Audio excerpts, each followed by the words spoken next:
It's officially been 1 year since I purchased the Rolex Explorer reference 124270. Now this is of course the most modern, most up-to-date version of the 36mm Explorer. And with that, I thought it was a great opportunity to talk about my experiences with this watch over the past year, plus what my major critique of the watch is. So as some background, I've loved the Rolex Explorer pretty much since the day I got into the watch collecting hobby. I always knew it was the watch for me, and that excitement and that love for the watch culminated in my purchase of the prior reference of the 36mm Explorer, which is the 114270. One aspect of that previous reference that made it really stand out was the sort of neo-vintage style bracelet that sported solid end links but hollow mid links, and that old school style clasp that we all love and sometimes hate. After 2 years of really enjoying that previous reference, I decided that I wanted to move on to sort of the modern Rolex experience. I wanted the newest movement, I wanted the newest bracelet, and just the overall solid feeling that these newer examples offer. So of course, after some further deliberation, I finally made the switch. I sold the previous 114270 and purchased the newer 124270, which of course I've now owned for 1 year, as the title of this video insinuates.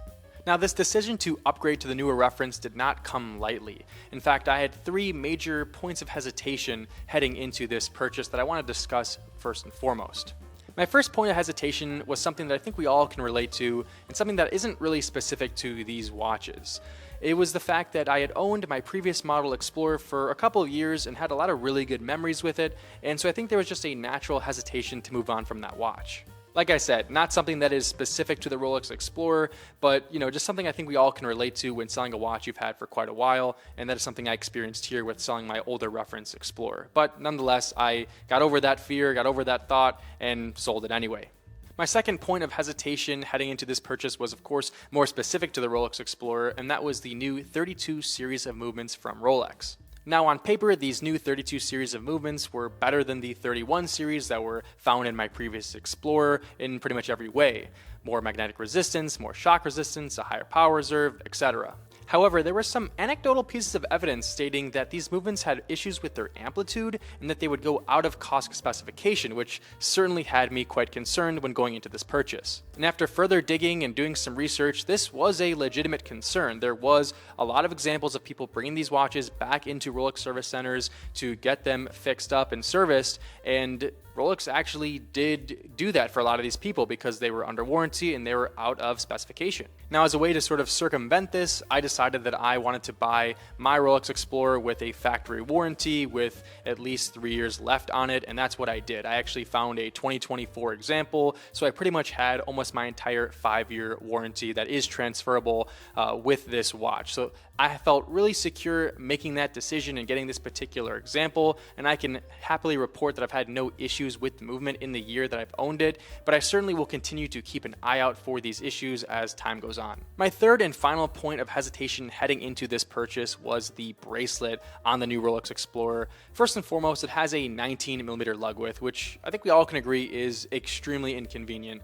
I know I personally don't own a ton of 19mm straps, and I'm sure a lot of you guys also don't have them either. Now, I wasn't very concerned about this because I knew I would very likely never take this watch off the bracelet, and that is actually what has happened in the past year. I've literally never taken this thing off the stock bracelet. However, the other concern with the bracelet was the fact that the bracelet tapered from 19mm at the case down to 14 at the clasp. Now that's a pretty drastic shift in the overall look of the bracelet. I was very afraid that I would get this watch on wrist and just hate the way it looked, thinking it was too dainty or too small. And again, I'm happy to report here that my experience has been more positive and that I really like the taper on the bracelet, and I think it fits my wrist very well. But keep in mind, I have a pretty small wrist, about 6.5 inches, so I think it fits my wrist better than maybe others. But overall, I found myself over the past year really changing my opinion on bracelets, and maybe I don't want the taper to be as dramatic on my next watch as this one, but I find a taper to be very, very important, and this watch kind of opened my eyes up to that. Everyone is going to have their own opinion on the way this bracelet tapers, but I gotta say, like I said, for me, I adjusted to this very, very quickly, and I really, really enjoyed it, and I will continue to enjoy it as I own this watch. So those were my concerns heading into this purchase, but as you can probably tell, those concerns were wiped away very quickly after receiving this watch. I mean, again, the bracelet taper was something I got used to, the movement has been nothing but rock solid, and with those concerns aside, the watch has been just a dream to own. I feel like the best way to describe this watch is just solid. It's not too heavy, it's not too cumbersome, but it has that solid feeling that you want out of a modern Rolex and out of a Rolex Explorer, right? I mean, this is a adventure watch. This is a watch that you want to be able to go anywhere and do anything, and it truly feels that way when this watch is on my wrist.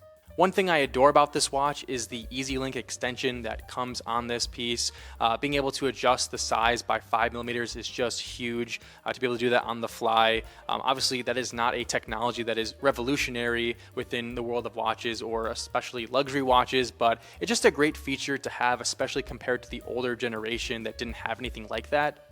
Sure, it would be nice to have something like a glide lock system on this watch, but I'm not going to complain. I have no issues with Easy Link, and again, it just adds to the overall versatility on a day-to-day basis of this watch. I really just can't express enough how happy I am with this purchase and how much I really love this watch. Again, I've always dreamed of owning a Rolex Explorer, and I've been lucky enough to own both this version and the previous generation of the 36mm Explorer. But I just love how this watch in particular, this particular reference, is able to balance that luxurious feeling with that of a true field watch. It feels so high quality, and yet it feels like I can truly get this watch nicked up with scuffs and scratches, and it feels at home on my wrist every single day. And that's not something I can say about a lot of other luxurious watches. I mean, I previously owned a Cartier Santos Galbet reference 2823, which I made a video about recently, and I sold it because I just couldn't stand getting scratches on it. It felt so delicate, and I'm not sure how Rolex is able to pull it off, but this watch just doesn't feel delicate. Now, I know the Rolex Explorer is not a perfect watch by any stretch of the imagination. In fact, there are a lot of watches out there with superior specifications to it. However, I think what it does so well is being pretty much the best out there for going anywhere and doing anything. And that's not an opinion that I made up, that's an opinion you can see online quite frequently, but I truly believe that. It is one of the best Gata watches you can buy. I'm someone that just really gravitates to very simple watches, very basic pieces, ones without complications, and this watch really meets that criteria so well, and that's why it's perfect for me. But what is my one major critique of this watch? Well, it kind of goes back to the thing I just said a second ago. It's very basic and kind of boring. In fact, even I find it boring sometimes, but that's, in my opinion, what makes it so special. It is so boring that you'll almost never get bored of it. Now, I'm not sure if that makes a ton of sense, but at least for me, it's really nice to have something that is versatile for every single day and is just a nice, clean, black, plain design. Again, for those that find this to be kind of boring, I totally agree, but I think having a boring watch is actually a good thing. And in fact, I think it's actually very easy to complement boring watches. If you go out and buy a watch with a fun color or an interesting complication, it's going to look good next to the Rolex Explorer because it kind of balances it out so well. If you were to start a collection with a Rolex Explorer and then buy just about anything else out there, I think it would look really good together because that's what the Rolex Explorer does. It's versatile, it can kind of mesh into any type of watch you need it to be, and you can wear it for pretty much anything. So kind of a weird critique, obviously one that I believe myself but don't find to be a major issue, but let me know in the comments section down below, do you guys like the Rolex Explorer or do you guys find it boring?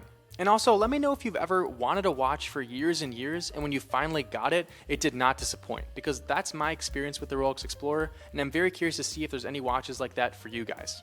But that's pretty much it for this video. If you enjoyed, please like and subscribe, and I'll catch you in the next one. Thanks.